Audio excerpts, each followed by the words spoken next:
Hey, this is Lauren Janae, the corporate coach. Welcome back to my channel.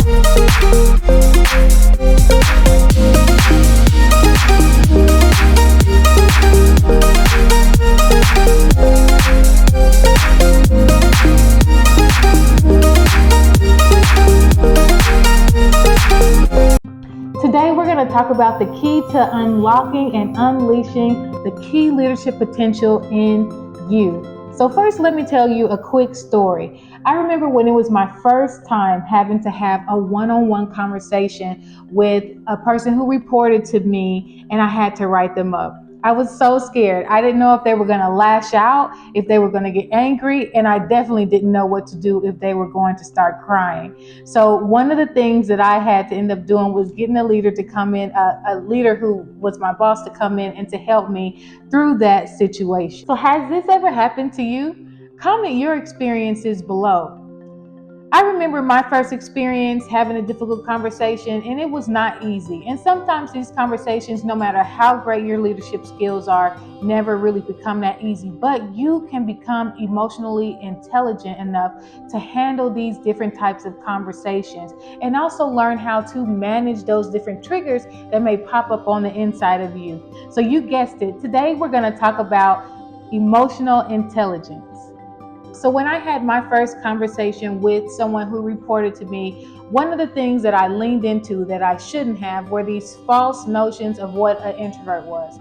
I am an introvert. And so some people think that introverts are docile and they're really shy and non-confrontational, and that's not necessarily true. We're going to talk about introverts and extroverts in a different video, but because I'm an introvert, a lot of my, again, preconceived notions were pushed towards that, then that was the way that I am, and that's not necessarily true. So let's talk a little bit about emotional intelligence and what that is. Emotional intelligence, by definition, is the capacity to be aware of, control, and express one's emotions, and to handle interpersonal relationships judiciously and empathetically. So let's break that down. It means that you have the capacity to judge yourself objectively when it comes to how you're feeling. It also means that you have the capacity to manage those emotions and then also see those emotions that may come up in other people and in different situations, and also to manage those relationships. So then let's talk about triggers, right? So triggers are those things that make us have these knee-jerk reactions. How do you handle that? Do you lash out when something crazy happens? Like when a boss says something to you or your leader says something to you, your emotions make you want to lash out and do something that you might regret later. You know, a lot of people just say, well, that's just the way that I am. That's the way that I always have been. You don't have to be that way. In an earlier video, I talked about how emotional intelligence is research shows that emotional intelligence is directly related to how people make money in their organization and also their promotion. So you just giving the excuse of, oh, I've always just been that way. It does not have to be that way, especially if you are looking to move up in an organization. Emotional intelligence is going to unlock that leadership potential on the inside of you and help you to be aware of yourself and the things that are going on around you. So let's break down emotional intelligence. It has 4 components. The first is self-awareness. The second is self-management. The third is social awareness. The last one is relationship management. So of those 4 components, we are going to talk about self-awareness during this video. So self-awareness, by definition, is the practice of being aware of what you are feeling emotionally in the moment. Most mistake this as just being in tune with yourself, but it's so much more than that. Self-awareness is looking at yourself objectively and really taking a look at that negative self-talk that starts to happen. So think about a moment in time when you were the happiest. So for me, that was when I had a home built. I was so excited. It was my first time being a homeowner. I did it by myself. No one else was on the loan. I was extremely proud of myself. So for you, what was that moment? Think about those emotions. Was it being glad? Was it being happy? What were those different emotions when you were excited and really proud of yourself? So I allowed myself to feel those happy emotions. I leaned into that because I was extremely proud of myself. And you should be proud of whatever that accomplishment is in your life. Now think about a time when you were really upset. So for me, that time was when I was looked over for a promotion. I felt embarrassed. I felt really sad. I felt a little anger. I felt all of these different things. And it's okay to acknowledge those emotions, not necessarily lean into them, but it's definitely okay to sit back and say, okay, this is something that happened to me. I'm extremely upset about it. Or this is something that happened to me and I'm really excited about it. It's okay to acknowledge those feelings and those emotions. That's the first part of self awareness. So let's dive a little deeper into that. I was once told by a mentor that you should write down the horrible things that you say about yourself and then say them out loud. Now, would you say some of those things to another person on your team or to your boss or even to your kids?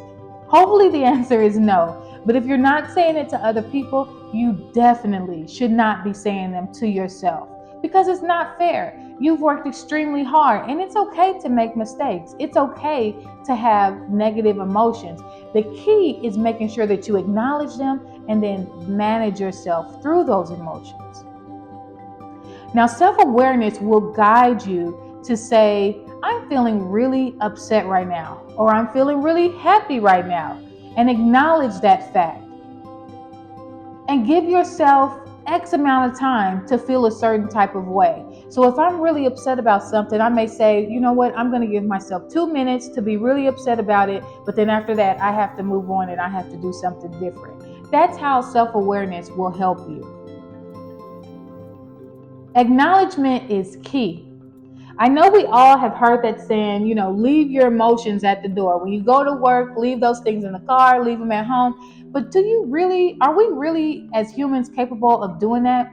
What do I do? Do I just like pull it off of myself, leave it in the car, pick it up when I get back home, or pick it up when I get back to the car and put it back on me? Emotions don't work that way. They follow you. Self awareness allows you to acknowledge those emotions, which is a major mistake that we make when we do not acknowledge our emotions and acknowledge the way that we're feeling. Now, when we're not utilizing emotional intelligence and we run into people who want to hit our triggers. So, what are triggers? So, triggers are things that push you to react negatively, not just in your mind, but physically or verbally say and do things that you probably will regret later. Emotions follow you because they are a part of you. So, next, we're going to talk about triggers. What is a trigger for you?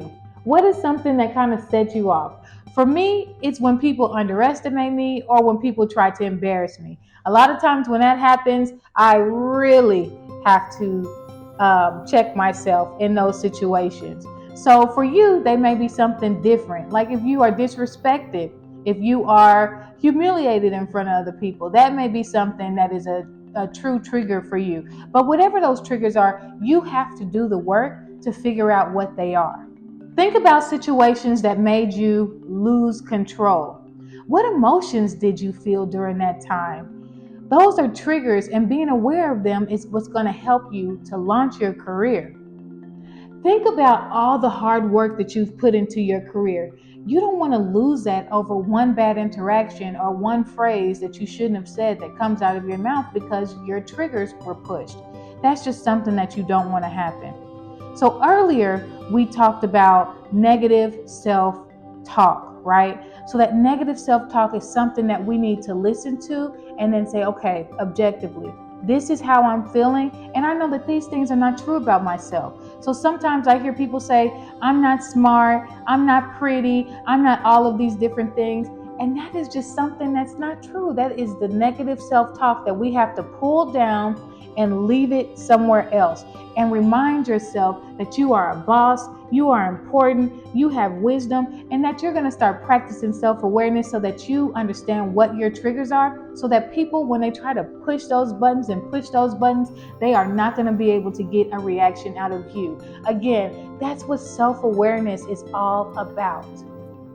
Earlier, I talked about the 4 components of emotional intelligence. Again, it's a self-awareness, self-management, social awareness, and social management. So for me, I have done tests to see where I am on the emotional intelligence, radar.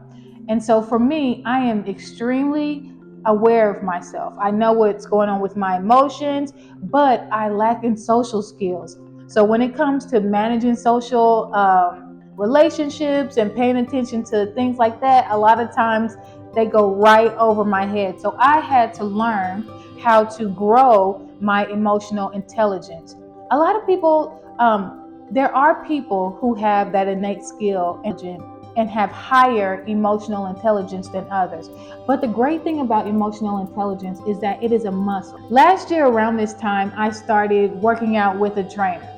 And I had not worked out in years. I had done different things like walking stuff, but nothing really dramatic, like working with a trainer. And when I started working with her, she was having me to practice using muscles that I didn't even know that I had. She was also pushing me harder and harder each session that I had with her. It was really difficult, but then as I grew and was able to see the things that I was able to do when I was not able to start, it was amazing to me.